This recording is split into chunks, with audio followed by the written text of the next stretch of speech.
Hi, this is Nanette Hosenfeld with the Great Basin Fire Potential Briefing for Monday, August 26, 2015.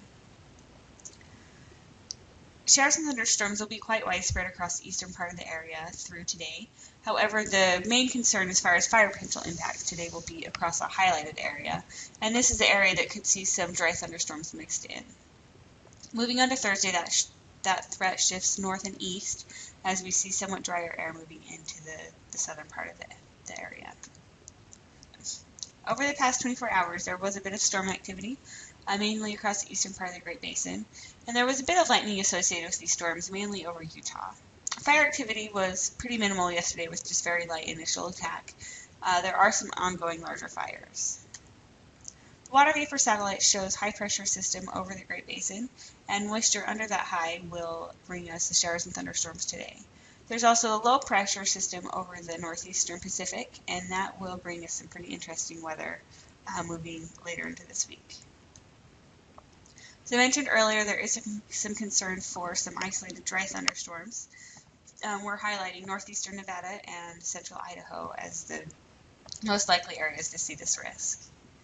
Storms will be widespread across the eastern part of the Great Basin through today, and moving to the south and east, we'll see the wettest storms where moisture is the deepest.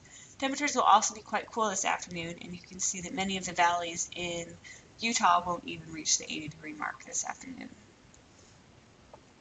On Thursday, that lightning threat shifts north and east as we see somewhat drier air move into the southern part of the Great Basin.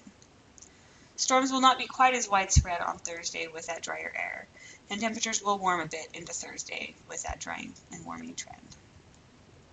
As we move into Friday, we'll start to see that low pressure system make its way towards our area, and as a result, winds will begin to increase.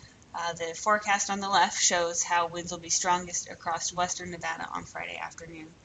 And with drier air moving into place, storms will be quite isolated on Friday with coverage mainly over the higher terrain. On Saturday, that low pressure system will slowly continue its way eastward, and we will see winds continue to increase on Saturday. There is some concern about gusty winds and low relative humidity on Saturday. Right now it's looking like the area that could happen would be portions of central and southern Nevada and western Utah. However, confidence is still pretty low at this time about those areas that will be impacted. As we move into Sunday, we'll see that disturbance make its way into the Great Basin, sending a cold front through the northern part of the Great Basin, and as a result, we'll see much cooler temperatures. This remains the case into Monday with the cooler temperatures and some breezy winds across at least the western part of the Great Basin. The WPC precipitation forecast kind of paints a picture as far as where we are expecting most of the moisture to be over the next few days. Most of the rain will fall this afternoon. The image that you see on the left is the 1 to 3 day forecast precipitation. Most of that will come today. And then as we move into the 4 to 5 day time range, things dry out a bit.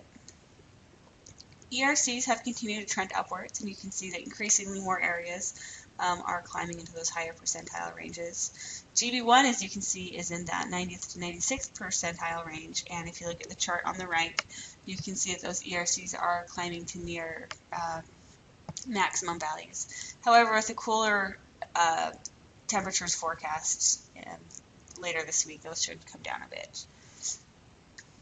Finally, looking at the Climate Prediction Center's 8 to 14 day outlook, they are calling for below normal temperatures across the western part of the Great Basin and below normal precipitation across the eastern part of the area. So that's it. If you have any questions, please feel free to let us know. Our contact information is on the screen, and you can also find us on Twitter.